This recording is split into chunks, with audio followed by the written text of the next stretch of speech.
Wins that tie will play Swedish side Malmo or the Hungarian club Vidi in a playoff in the next round. Manchester United legend Paul Scholes says he doesn't think the club will be in this season's Premier League title race. Jose Mourinho's side finished second last term but were 19 points behind Man City. The United boss has spent most of the summer complaining about a lack of transfer activity ahead of the window closing at 5 p.m. tomorrow, and Scholes says that doesn't bode well. Manchester United seem to be not too sure what's going on. You don't really know the team, you don't really know the players, you don't know how they're going to perform from one week to the next. So I hope I'm wrong, but I don't see them challenging for the league this year. Leon Reid has marked his Irish athletics debut by booking his place in tomorrow's 200 metres final. 5 days after having his transfer to Ireland from Great Britain approved, he clocked 20.38 seconds in finishing second in his semi in Berlin. He was sixth fastest across the semi-finals. He'll be in lane 8 for the final tomorrow night, but is delighted with his maiden run in the Irish Fest. Amazing. So a lot of Irish flags scattered around the track, so I was giving them little winks before I went out, but it's all about executing, tell us what I did well. We go again tomorrow. No complacency, now we go again. Emma Mitchell finished 17th in the women's 10,000 metres final in 34 minutes 8.61 seconds. Tipperary laid on lead against Galway by 2-16 to 1 goal and 15 points in their Bord Gáis Energy All-Ireland Under-21 hurling semi-final. Mark Keogh and Jake Morris have scored the goals for the Premier there, while Jack Canning has netted a goal for Galway. Cork await the winners in the decider. Laois are set to appoint Kilkenny legend Eddie Brennan as their next senior hurling manager. The 8-time All-Ireland winner has been put forward for ratification by a selection committee. Brennan has previously coached Kilkenny's under-21s, but it'll be his first senior inter-county management role.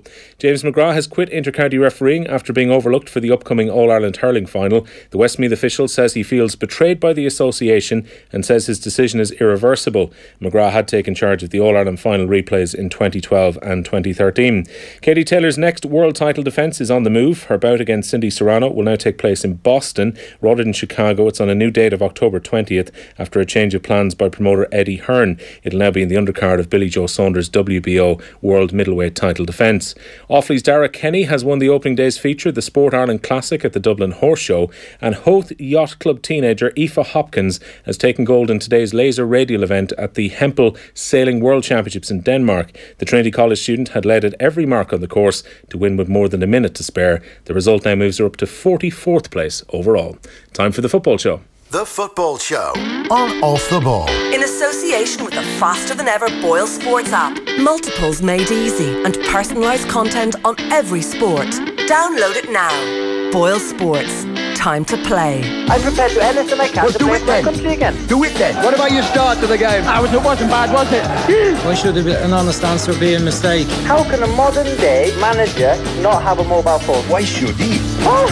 So here we go, our second night back on the Football Show with you through until 10 o'clock between now and April. Everybody around here very excited about that, especially JP, our producer, loves those 10 o'clock finishes. But the football starting this week, Off the Ball on Sundays has commentary, including Arsenal against Manchester City on Sundays. So the commentary's back as well here in Off the Ball. Got a really good football show for you this evening. In the second half of the show, we'll hear from Chris Kamara. He was in Dublin this afternoon, sat down with Will O'Callaghan. But first, a few weeks ago, Harry Redknapp was over in town, and our very own Dave McIntyre sat down with Harry Redknapp, had a chat with him about his football life. So here you are, Dave McIntyre meets Harry Redknapp. Harry, you're very welcome to Dublin. I know you spent a bit of time over here already because I've just seen episode 1 of AIB's Toughest Rivalry. Question I always have when we see something like this, like before you arrived in West Cork for the first time, what, if any, knowledge did you have of Gaelic football? No knowledge. No, it was... I actually went to watch a team in London train. I had a friend of mine, and I said, I'm going over, and he said, I've got a pal of mine who runs a team in London, so they let me go and watch a training session. But that was just, it was training, you know, I'd never actually seen a game. So it was all new to me. But I must admit, I loved it. When I saw it, I loved it. I thought it was a great game. And your first experience of West Cork, like it's one of the most beautiful parts of the country. What did you make of that when you arrived? Oh, fantastic. I had a great couple of days, you know, and met so many nice people. And but, you know, everybody that plays the game as well, I mean, they all play for the love of the game. There's no one getting paid. They all just turn up and play and come travel long distance to train, some of the boys. It was amazing, really. And but it's all part of that. The whole of the team is everything in the area. It's the community, yeah. It's a big part of the community, isn't it? And I'm sure they've told you, like, there's a couple of pretty big hitters that would have played for Castlehaven in the past, that were like leading lights for the Cork county team, and there still are the Hurley brothers, for example, who just played for Cork in the last couple of weeks. They're down in Castlehaven. So have you been given a feel for, you know, what the inter-county setup is about? Like, these guys are kind of training 6-7 days a week, but still going into work 9 to 5, Monday to Friday, playing in front of 80,000 people. Yeah, no, it's amazing. And so, as I say, there's a fear, and they keep talking about the game 20 years ago, and still disputing whether it was a goal or not, you know, whether it crossed the line with a shot at the post, and it was an amazing finish to a game. But so they want revenge. I'm just hoping I can give it careful. Are there some basic managerial principles that you've already kind of got a sense you can transfer from one sport to the other? It doesn't really matter what sort of a team, what code you're managing, but that you can just fall back on certain beliefs that you have as a manager you can implement here? Yeah, oh, absolutely. I mean, it's all about, you know, I'm a big confidence man, you know, giving people confidence to perform. And so that's what I'll try to do with the boys, you know. But I've got a lot of help as well. I've got a few of the ex-players give me a hand with the coaching and being part of the setup. So, but no, I'm looking forward to it. It's going to be interesting. What rule in particular was most confusing for you to kind of get your head around? No, I didn't find it too confusing, really. It was, you know, I was surprised that the players, they tend to go for the shot over the post rather than going taking a 3-pointer on more, you know, trying to beat the keeper. But I suppose, you know, maybe one point is safer than 3. But and I suppose it depends on the state of the game whether you go them to try to get the 3 points, you know. Well, there's the old phrase in GA: take your points and the goals will come. Is that what? I don't know whether that stands up in reality, but you hear a lot of managers over the years would say that was different. I thought there'd be more shooting at goal than putting it over the post, you know. But no, the technique, I was amazed at the technique of the players. You know, the skill, the volley of ball was fantastic. And I think, you know, soccer players could learn a lot from the way the technique of the way they, you know, their body position to get to hit volleys when they pass the ball, and, you know, hitting 40-yard passes straight into someone's hands. I thought it was brilliant. It's kind of the latest chapter, a very odd chapter in what's been an unbelievably varied managerial career, and you've done so much at all levels, from the lower leagues right up to the Champions League. And yet I guess the one job maybe people want to ask you about now is, because we're in a World Cup year, and you've been watching how well England have done in Russia. Is that still an itch that you regret might now never be scratched, that you never did eventually get to manage England, despite managing at the highest level in European club football? Yeah, because I came so close at that time, it looked like I was a certainty really to get the job, you know, in everybody's eyes, and you know, I was 10-1 on with the bookmakers, you know. This was when Capello needed to be replaced, was it? Yeah, when I was at Tottenham. And then suddenly, you know, it sort of became public. Would I take the job? I think the top people at Tottenham weren't best pleased that I said I would like to manage England when I was, you know, and I was still under contract at Tottenham, and I ended up, you know, suddenly looking like I had a choice of 2 fantastic jobs. Within about 4 months, I didn't have a job. It was quite an amazing turnaround, really. But that's how it goes. I'm not one of them people that go away, and, you know, the night I was driving my car back, we just played at Tottenham that day, and I think we beat West Brom 3-0 or whatever, and I was on my way home feeling great, and then the radio come on, there was a news flash, and Roy Hodgson has just been announced as England's manager. It did come completely out of the blue. I had no idea that anything was going to. I thought that at that time that I was pretty sure to get the job. So no one in the FA thought it might be courteous to at least give you a phone call and tell you that you hadn't got it? Well, I never went for an interview, I suppose. They probably thought we've got no right. You know, they didn't interview me, and they didn't interview Roy, as far as I know. They just made a decision, you know, the board, whoever they were, decided that he was more suitable than me for the job. But that's their opinion. And do you ever feel you got a fair crack at it, either when you were also touted for the job when Steve McLaren was sacked after failing to qualify for the Euros in 2008. And I know on both occasions, post McLaren and post Capello, there were issues happening off the field that you feel certainly didn't help your case. No, do you ever feel you got a proper go at it? Probably not, but, you know, I don't know whether I was an FA man, really. I think, you know, you have got to be a certain type. They are looking for you've got to fit the mould a little bit. I think so. I think you've got to be a... Do you mean like a brown noser? No, I don't know. No, not necessarily. But, I think you've just got to be that type who the FA... And I think sitting in an office at Soho Square or wherever the FA headquarters, I don't know if it would suit me. What I enjoy is being involved every day. I think seeing the players once every couple of 6 weeks or so, I don't know if I'd have gone crazy. I'm not an office person, really. So that would have been a problem for me. But I just think you've got to be, I think if you look, and Roy fitted the bill, he came through the FA, the old Charles Hughes, the coaching school, a lot of lads who sort of got their coaching badges very young, and he was one of those, and obviously went abroad and worked and had a good, so yeah, maybe that was, but that was probably, I always felt that deep down I was never sure that I would get it. I always felt there'd always be someone would not see me as being the perfect England manager at that time. And I guess there were probably people in your life, in your family and amongst your friends that were convinced you had it. Yeah. And were probably in your ear the whole time, were they? Telling you, like, almost congratulating you before any news broke. Yeah, oh yeah, absolutely, yeah. I mean, I had some funny stories, actually. I had a boy who owns a local golf shop, brought me a present round and told me not to open it until he told me. And then he rang up one day and said, Harry, don't open that box. I've got another box for you. And then about 2 months later, he brought the other box round. And the other box, the day he brought the other box round, I lost my job at Tottenham. And what it was, I had a pair of England shoes, golf shoes, that he told me not to open because Roy got the job. So he had me a pair of Tottenham shoes made.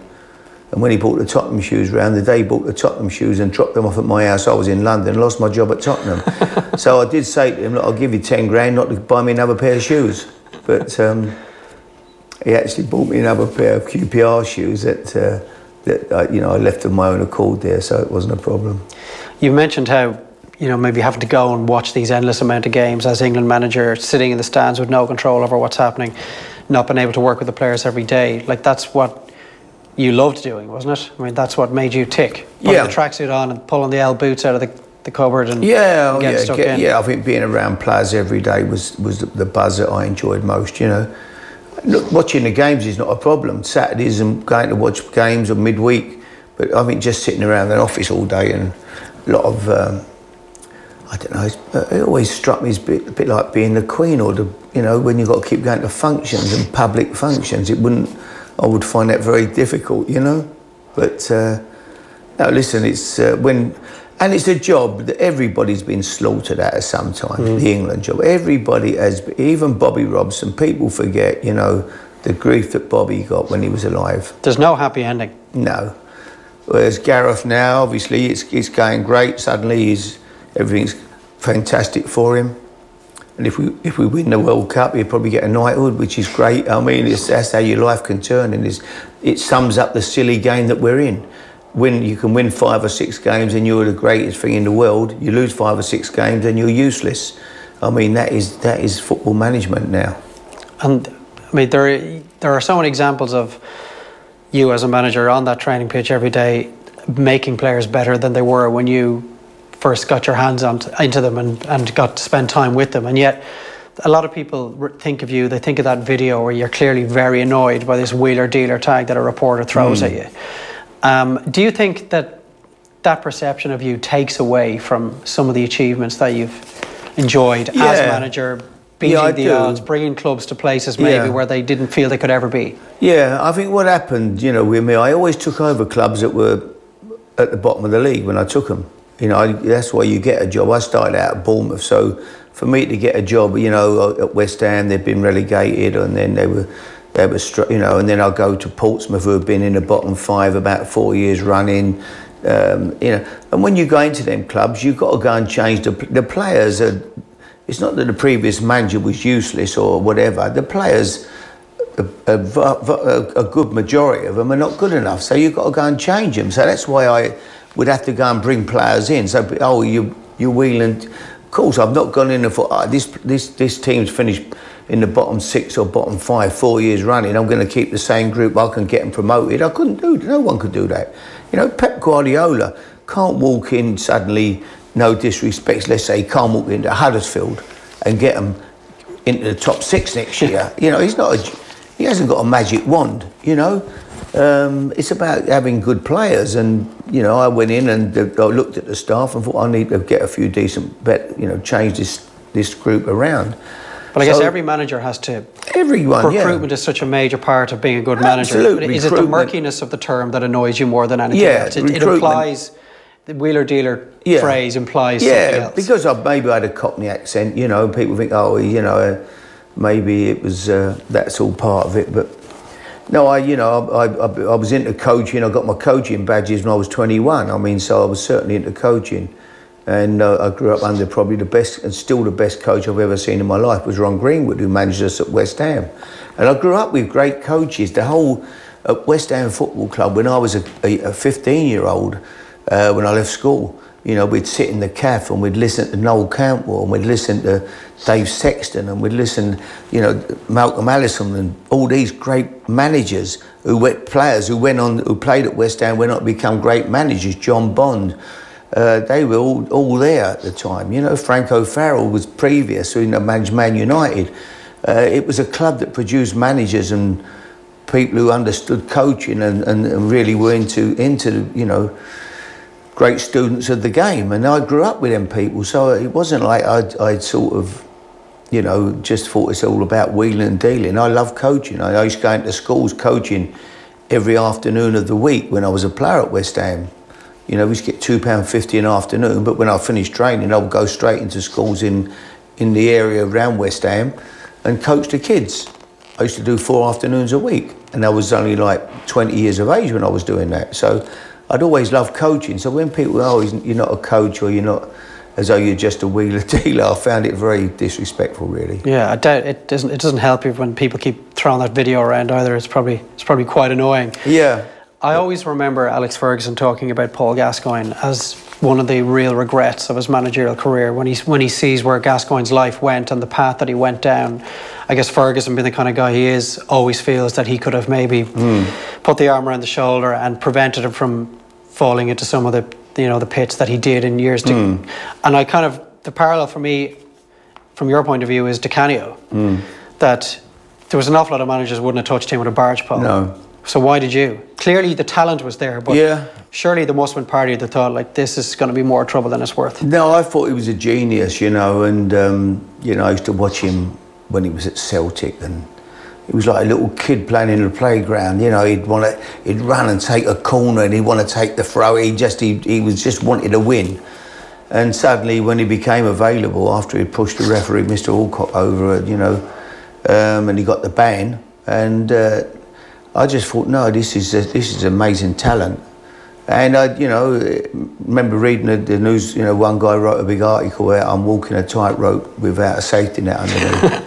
Signing Di Canio, and it was a gamble. But the chairman at West Ham, when I said I want to sign Di Canio, he went, anybody but him, anybody, Harry. I know we need a striker, but anybody but Di Canio. And now I brought him in, and he was a genius and become one of the truly great players in the history of West Ham Football Club. You know, he was that good. We've already talked about recruitment, the so-called wheeling and dealing, but you also have to, the other major part of being a manager is getting the best out of the players available to you. Is he one of your proudest achievements? Because really, in a lot of ways, he probably was more settled under you and played the best football of his career in that time. Yeah, I mean, I think I knew how to handle him, and I knew he was always, every day, he was a time bomb waiting to go off, really. I mean, it was one of those, but you had to, I used to, with having a 9-a-side perhaps at the end of training, and I'd make sure I'd put Stuart Pearce on his team. I'd put like Stevie Lomas on his team, and maybe Nigel, anybody who might kick him or, upset him. I used to, and that was how I used to manage him a little bit, Because he could go off that easily. He could go off, if someone booted him or he'd kick off, and he'd, suddenly it'd all be off, and he'd be, it could be a bust up, and so you had to think it out very carefully with him and keep him sweet, really, as best you could, But I loved him as a player. He was a genius. His ability was up there with the best players I've ever seen. There's a couple, before I ask kind of what is the next chapter for you work-wise, a couple of things I wanted to ask you about. Certainly people of my age, and I'm not a young fella anymore, I'm pushing 40, but when I think of Harry Redknapp, I just think managerial stints at the various clubs, and I would even remember like your time at Bournemouth way back in the early to mid 80s. But no one associates your playing career with you as a person, and yet you've 7 seasons at West Ham, you've played with 3 World Cup winners and Martin Peters and Bobby Moore and Geoff Hurst. What does it annoy you sometimes that no one ever really talks about Harry Redknapp, the footballer? Well, I suppose it's so long ago now. It's the years go by. Unless you're very old, you was like I left school at 14, just before my 15th birthday, and joined West Ham. And I was fortunate. I played with, say, 3 players that played in the World Cup winning team. And but even in the 80s and 90s, when I was really getting into football, no one ever referenced your playing career. No, I don't know really. It's people. But no, I mean that was what I loved. Obviously, was the playing. And I was fortunate enough to play in a great group of players at West Ham. We had we played some fantastic football under Ron Greenwood, without really achieving what we should have achieved with 3 players in the World Cup winning team in it. But no, I think whatever people. But looking back now, as I say, the generation now, you know me as a manager really. And when you see kind of the issues that Ron had to deal with after he left West Ham and went on to take the England job. Maybe that was the first kind of warning for you. Well, that's how quickly things can go sour. Oh yeah, I mean, when you do look at it over the years, the good people that have been absolutely destroyed by the job. There's been so many of them really, and probably I look back on it. Probably the big, Terry Venables was the one who I felt would have been a great England manager. I mean, Euro '96, he was fantastic, but again.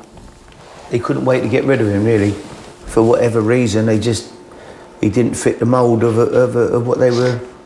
He wouldn't fit the mould of an England manager, but he was the most talented by a million miles for me. The other thing I wanted to ask you about, and it's not exactly a good news story, but the crash at Italia 90. For those that aren't aware of it, you were travelling around Italy watching the World Cup, and you were involved in a very serious road collision that involved a fatality, and you were unconscious for a couple of days.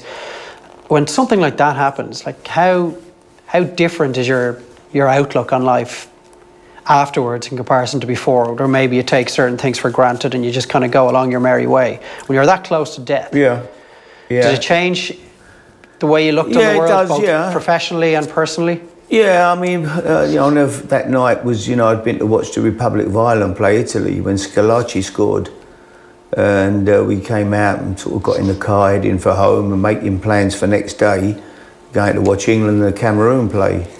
And we had a driver, but 3 young kids hit us head on coming the other way. They all got killed, these young boys. I think they were only 18, 17. My pal got killed, Brian Tyler, who's my chief executive at Bournemouth. So yeah, it's incredible. When you look at it, I don't remember anything about it. I don't remember seeing the car coming or anything. I can't remember one single thing about it. But I think for a while I thought, I'm never going to football now. I'm never. But when before within about 8 weeks, I went back to work and turned up at a game at Reading to watch Bournemouth play while I was still the manager. I wasn't supposed to go to any games, but I got a pal of mine to take me, and I sat in the back of the crowd with a hood up and a bobble hat on, and went in the dressing room after the game to give the goalkeeper a bit of a rollicking for throwing 2 terrible goals in. I think he thought, oh no, he's back. But I guess when you're a manager nowadays in particular, there's always that fear in your mind that I'm going to get the sack. This is not going to end well. I'm only 2 poor results, as you say, from the rug being pulled out from underneath you. But maybe when you've gone through an experience like that, those kind of things don't maybe matter as much. No, not so much. No, obviously, you every day you look back and just realise just how lucky you were to survive something like that. But it makes you wonder. You just never know what's going to happen in life. 1 minute. Life is going along great. Next minute, bang! It can all turn so quickly, can't it? So you've got to keep enjoying the good days, and I try to do that as much as I can. You're the guy who brought the likes of Keenan to Tottenham. You're the guy who brought Di Canio to West Ham. Really successful signings. You're also the guy who signed Florian Radicchioia for West Ham. Yeah. So have I already mentioned the best and the worst signings there, or is there another road you'd like to go down in answer to that I've made question? some bad signings over the years, you know. But everybody has. I mean, that's what I think. When you're at a club like say at West Ham, where if you spend £1 million, it's got to be a, you know. Whereas Fergie he bought a few Stoomers at Man United that no one ever mentioned. You know, and I've got great respect for Alex Ferguson. He was incredible what he did at Man United. We're talking about the Jamba Jambas and the Clebersons and the Varans of this Everybody's done it. Everybody's done it. But when you're winning, you lose. It don't get mentioned. Yeah. You know, when you're winning and things are going. When you're struggling, he wasted £750,000 on him or whatever. It gets noticed. You know, it's a big signing at that club, and the team are not. So that is the difference, really. But no, I've certainly signed a few bad ones, you know, over the years. But I've signed some good ones, and that's how it is. Everybody's in the same boat, really. What was the best one? Do you know, it's strange, isn't it? I signed a centre half that no one would ever have heard of. I was manager of Bournemouth. Bournemouth had never been out of the third or fourth division in 100 years. Never ever been promoted. And I was a young manager, and I signed a fella called John Williams, a big centre half from Port Vale, for £20,000. And when I signed him, John Rudge, the manager of Port Vale, he said, Harry, he said, he'll get you promoted. He said, he's unbelievable. He said, but they had to sell him. Couldn't pay the wages, Port Vale, and I absolutely nicked him for 20 grand. And he come in, and I think we only lost one game while he was out of 28 when he came from the end to the end of the season. He was a leader, centre half, scored goals. He just pulled everything together. We won the league and we got promoted for the first time. So I always look back at Willow, and I love him as a boy.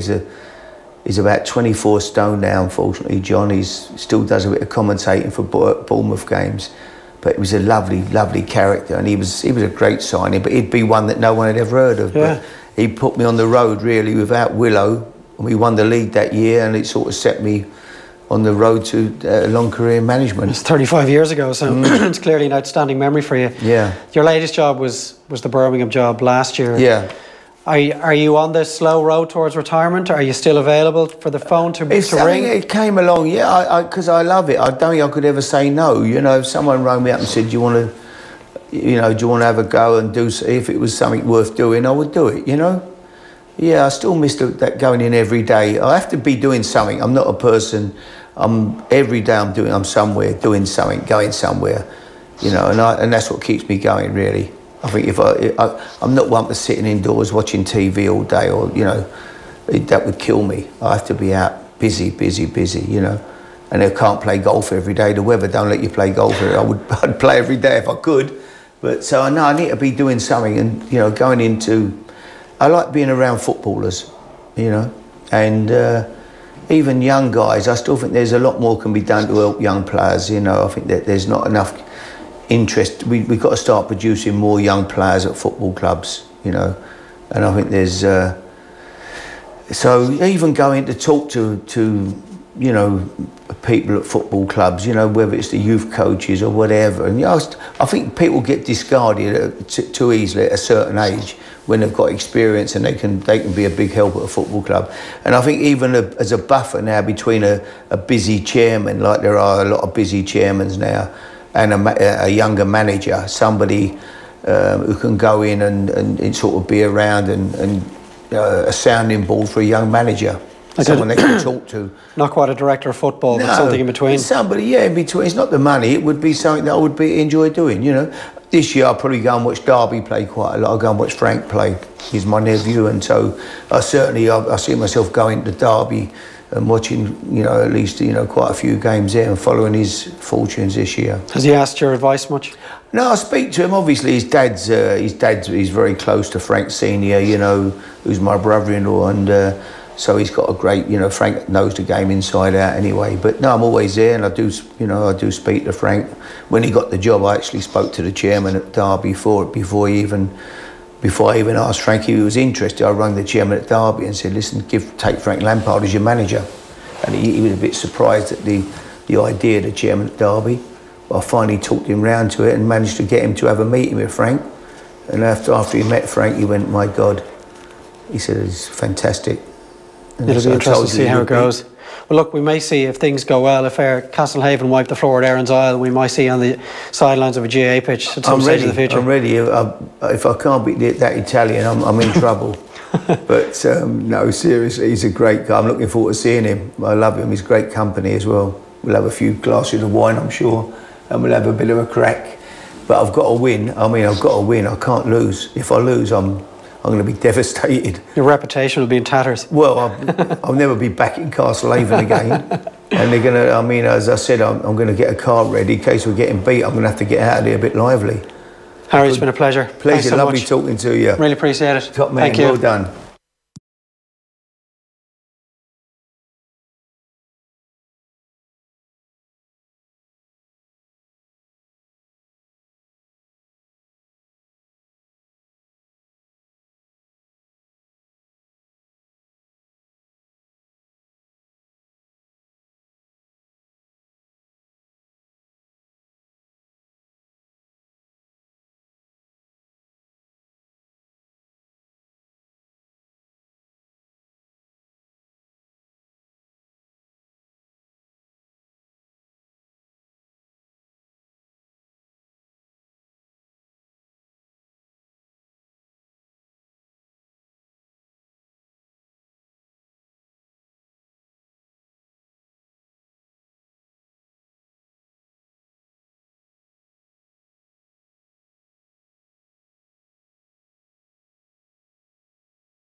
The ball. In association with the faster than ever Boyle Sports app. Multiples made easy and personalised content on every sport.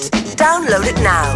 Boyle Sports. Time to play. The Eason Book Club on The Pat Kenny Show. This month, Eason recommended 4 books for us. The Shepherd's Hut by Tim Winton, The Devil's Half Mile by Paddy Hirsch, Hold by Michael Donkar, and our Eason Book Club Book of the Month for August, You Were Made for This by Michael Sachs. In an idyllic house in a Swedish wood, Mary and her husband are building their new dream life with their young baby, far away from events that overshadowed their old life in New York. When Mary's childhood friend Frances comes to stay, Frances barely recognises her old friend Mary, pureeing baby food, baking, living the Swedish dream. But little by little, cracks begin to show in her carefully constructed fairy tale, and Frances starts to see things others might miss. A terrible tragedy unfolds. We'll be reviewing the book from cover to cover on Thursday, August 16th with Mary O'Rourke, Brian Kennedy and Catherine Lynch. The Eason Book Club on The Pat Kenny Show, sharing book recommendations with book lovers every month. Do join us and discover more at newstalk.com/Eason's Book Club. I hear you some wiring needs a fixing, ma'am. The name's Buzz, on account of my work. No chance. Not all cowboys ride horses. All Safe Electric registered electrical contractors must give you a certificate of completion that shows their work meets approved standards. Find one nearby on safeelectric.ie. I've stretched marketing budget since I got my first job 40 years ago. Now I'm retiring, I'm going to stretch the joints of my fellow retirees as a qualified yoga instructor. Retirement is not an end. It's the start of something new. At Standard Life, we've been working with financial advisors to help Irish people enjoy their second lives their way for over 180 years. Whoever your pension is with, talk to your financial advisor today about choices you can make to live your best second life with Standard Life. There's a lot to look forward to. Standard Life Assurance Limited is authorised by the Prudential Regulation Authority in the UK and is regulated by the Central Bank of Ireland for conduct of business rules.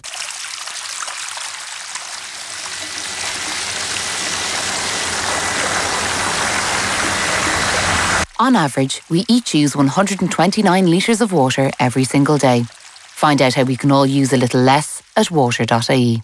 Irish Water, safeguarding our water for our future. Off the ball. This is News Talk. You're very welcome back to the Football Show. Delighted to say we've been joined now in studio by Chris Kamara. Hey. Looking forward to the new season, Cammy. We're only a couple of days away now. Amazing. You know, I just can't wait. I mean, because of what happened with the World Cup with England, and everyone's fallen back in love with football again. You know, not everyone in Ireland, of course, but certainly everyone in England. And I think it's reflected on the attendances in the Championship so far to date. That's everyone now desperate to see their football. It does help. It helps the nation massively when England do well in a World Cup. And the feel-good factor has carried on. Yeah, I mean, it's been a very short turnaround to the Premier League season. The World Cup only feels like it was a few days ago. You're not wrong. You know, you can imagine if you're a player as well, you know, and you're coming back now and all of a sudden you're starting to this intensity of Premier League games, Champions League games, you know, Europa League games, whatever, back to back. We know how intense it is. And you've probably only had 3 weeks holiday. You know, the lads who were in the final, Manchester City had more players than anyone else involved in the World Cup teams, and how are they going to start? You know, Pep Guardiola is always philosophical about making sure that players have got more rest than you know what normal players would have, because everyone thinks that they train at an intensity. They don't. Man City get more rest. You know, their players get 2-3 days off a week for massages and to make sure that they're fit enough to perform and play the high intensity game that is required.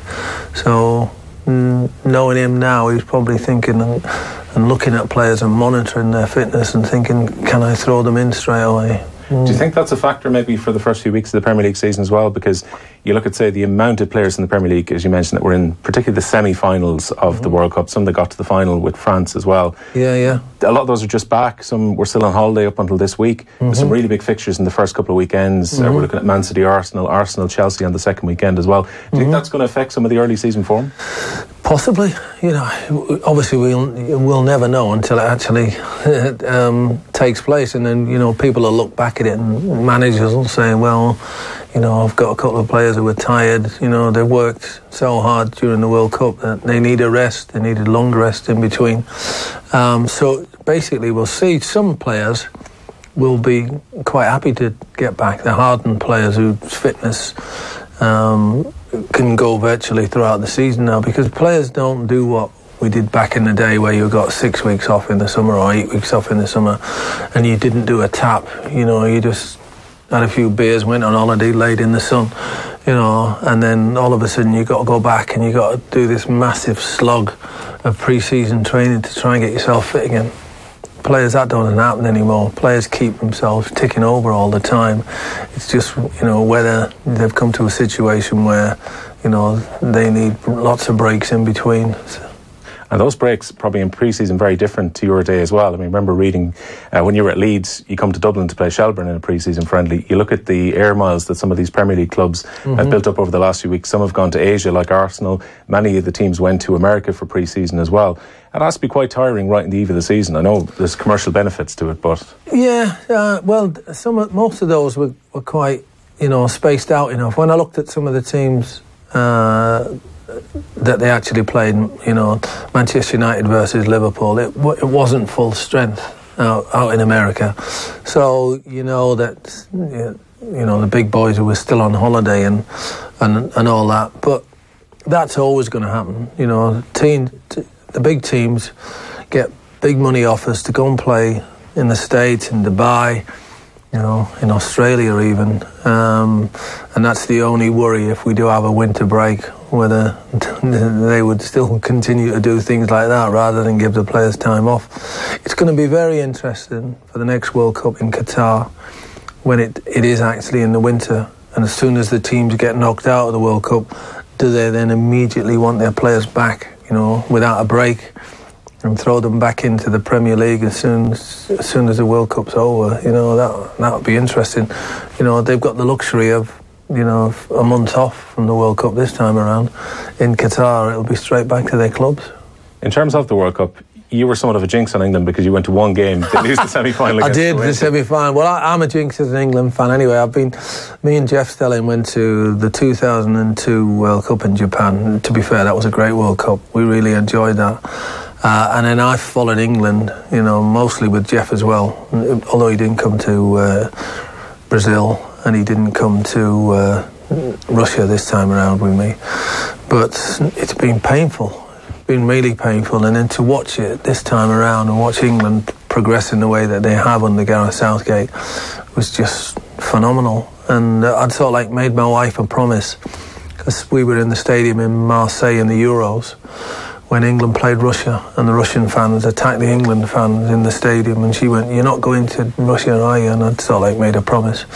And so that's all I said to her, you know, well, that was for the group stages. And the knockout stages is different. So she's all right, but she knew that in my lifetime I couldn't be around and be at home if England played in a World Cup final. They didn't make it to a World Cup final, but then I didn't want to be just a glory hunter by going to the final on the Sunday. I wanted to make sure that I went to the semi-final. But if Gareth had his time again, and he had advisors, and hindsight's a wonderful thing, 1-0 up at half-time, you put a man on Modric, you play 10 against 10, and we're in the World Cup final.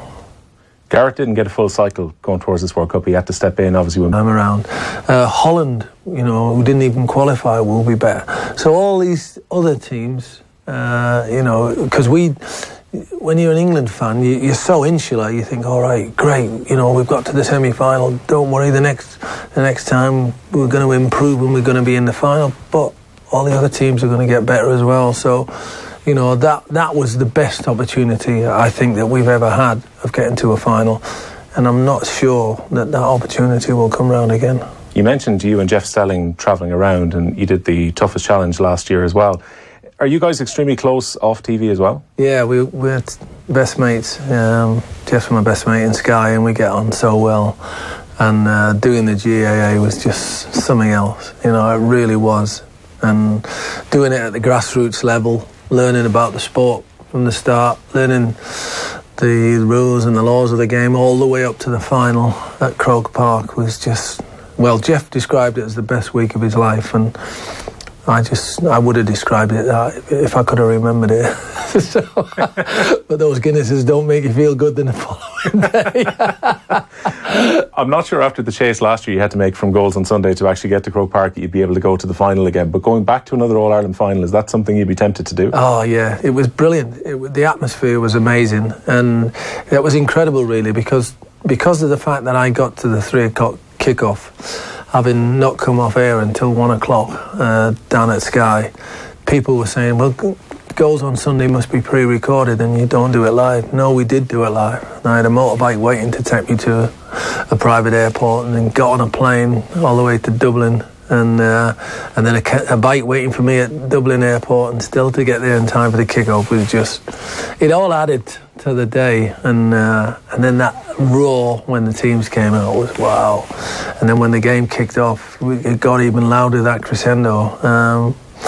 You know, I always live in the memory, that one. And it was brilliant. Mayo are out already, though, aren't they, this time around? So I'm not going to be there this year. But I'll be certainly tuning in for that one. 23 years now you've been working for Sky Sports. When you're on the eve of a season, like we're a couple of days away from the first of Sky Sports 159 live games this week, you'll be back on duty on Soccer Saturday. You're going to QPR this Saturday as well. I am indeed. Do you get as excited going into each season as you would have back in the mid-90s then? Yeah. Oh, absolutely, yeah. You know, I've got the privilege, you know, one of the best jobs in the world. I get paid to go and watch football. people would do it for nothing, and probably, if I wasn't getting paid by Sky, I would still be going to watch a football match at a game, or I might be managing in the lower divisions or in the non-leagues or whatever I might be doing. 23 years, is that how long I've been working for Sky? It's incredible. The first time I worked for Sky was in 1996. I was manager of Bradford at that particular time, and we just won. I just won Manager of the Month, and Sky took over it was the first ever Football League game, and it was Sheffield United versus Sunderland. And as I got Manager of the Month, they rang me up and said, "Would you come and do the game?" And I said, yeah, I live in Wakefield. Sheffield's only down the road from me. They said, "No, you got to come to Sky in Isleworth, London, near Brentford." So I went all the way down there, did Sheffield United versus Sunderland, and then Jerry Francis was meant to do the second game, and he got stuck on the M4. So I'd ended up doing 6 hours of TV, and they seemed to like it, and then from then on, whenever there was a game, if I was available, they'd call on me to go in and do it. And then when I got the sack from Bradford, they sort of offered me a job full time, and I said no, I still want to go back into management, and I went back in too soon, knee-jerk reaction, took the Stoke City job. I say knee-jerk, it was a job that I cherished and loved, being a former player there. Yeah. I thought, this will do for me. And they say never go back to your former clubs, and it didn't work out for me. But, people say to me now, "Are you glad that it didn't work out with you?" Of course I'm not glad. I wouldn't change the course of history in any way, shape or form. But I didn't plan for this. I didn't plan for it to go wrong. The fact that it did go wrong, and I ended up at Sky for 20 odd years now is I suppose fate. Did you have any reservation as a current manager going on to TV? I know Slaven Bilic has done it in recent times. Harry Redknapp did it while he was still managing. But is it difficult to go out there and maybe analyse some of the teams that you could potentially be playing against? No, not at all, because it's different. It is different. And,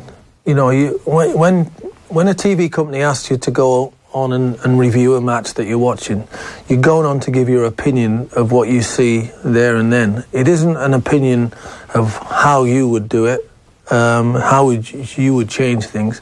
Talk about what you see, and that's the most important thing. You can draw references on some of the things you do, but it's not the same.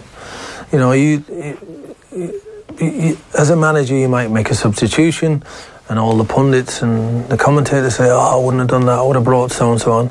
Hindsight's a wonderful thing. When it works, obviously sometimes the manager gets credit. When it doesn't work, you can say he doesn't do it. But opinion is what football's all about. And everybody is entitled to their opinion, no matter who that person is.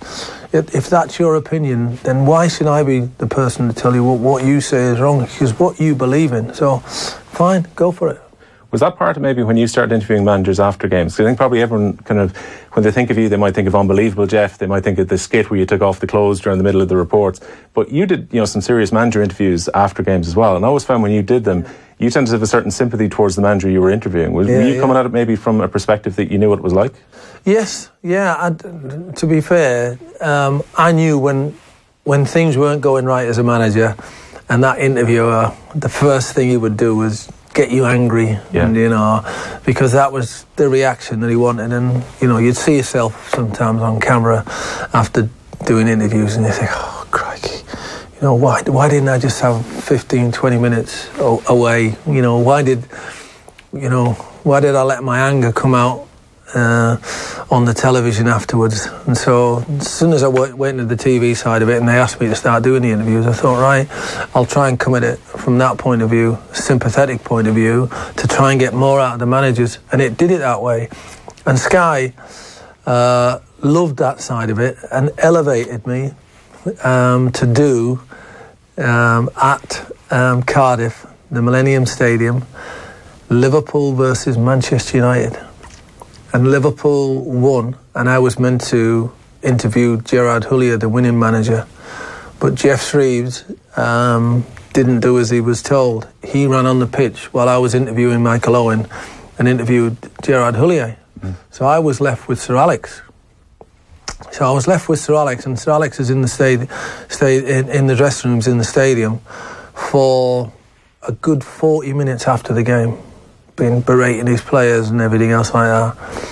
And so he came out, and I think, you know, and so the first thing I said was, you know, you've been a long time there, Sir Alex. You know, it was a bit of a steward's inquiry on the game, and I got his back up straight away. He'd been involved in a horse thing, and it was just one of my terms, with Rock of Gibraltar and all that sort of stuff. And there was no implication from my point of view, but obviously that's how it happened. And he got his back up with me straight away. And then the next question didn't go well, and he wasn't answering the questions well. And then I thought, oh, crikey. Anyway, I thought, oh, well, it's not that bad. And then on the Tuesday night, Manchester United had a home game, and Bryn Law, who I work with, had to do the interviews after the game at Old Trafford. And he called me straight after the game. And he went, oh, what have you done to upset Sir Alex? I said, why? He said, I asked him for an interview, and he said, yeah, as long as you don't ask me stupid questions like Chris Kamara. So anyway, I rang Sir Alex. His secretary, because when I was a manager, Howard Wilkinson said to me, ring Sir Alex, he'll help you. And so I rang him. So like about 2 weeks into my job at Bradford, and he said, yeah, you know, the thing is, you've got to be your own person and do this and do that. And it was brilliant, great help. And so I rang him a couple of times more, and I also rang him to get players. And so I rang his secretary straight away. Lynn Laffin, her name is. L-A-F-F-I-N, Lynn Laffin. And I rang Lynn and I said, can I speak to Sir Alex? And she says, yeah, I'll put you through.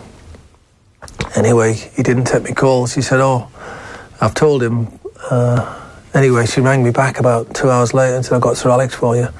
Anyway, I said to Sir Alex, you know, look, I'm sorry, you know, and he went, you know, I said I wasn't implying anything at all. And he said, oh, you know, I had a few people say to me, you know, was he trying to make a name for himself? And I said, no, far from it. You know, all the interviews I've ever been doing are not like that at all. And so he said, okay, I'll give you one more chance. Well, thank you, Sir Alex. Cheers. Good to see he's on the end after his recent health scare. Oh, so good doing it. You know, he's the best manager of my lifetime. It's just amazing, you know. You look at Manchester United since he left, and you know, to do what he did, and how he could evolve and be, you know, and bring on the youngsters that to see with that hindsight of what was required to make Manchester United great is just phenomenal. Just before I let you go, because I know everyone hates predictions, but how do you see this season panning out? Man City still the team to beat in the Premier League? It's going to be harder for them. You know, for the last 10 years, it's been hard to defend winning the Premier League back to back. And he's already come out and said the priority this year is the Champions League. So that's going to be harder. Liverpool showed in the Champions League that they're vulnerable if you take them on at their game. Whereas most teams don't. Most teams sit back and try and, you know, soak up the pressure and catch them on the break and that type of stuff. So they've shown there is a way to beat them. It's going to be great. It's going to be great. If Salah scores 25 more goals, because he scored 25 more goals than he did in any other season last year. I mean, that is just phenomenal, you know. You know, a progression of a player is probably 10 goals, maybe 15 maximum. But 25 is just phenomenal and look like a world-class player at the same time. So if he produces those world-class performances, Liverpool won't be far away. Cammy, thanks for joining us on Off the Ball. It's a pleasure. I hope KPR and Sheffield United's a thriller on Saturday. It's the most serious interview I've ever done in my life. Thank you. And best of luck in goals on Sunday, this Sunday as well. Sky Sports Premier League coverage starts this weekend. 159 games, starting off with the game between Manchester United and Leicester. You're very welcome back to... You know, I'm a football man. Kevin's a football man, you know.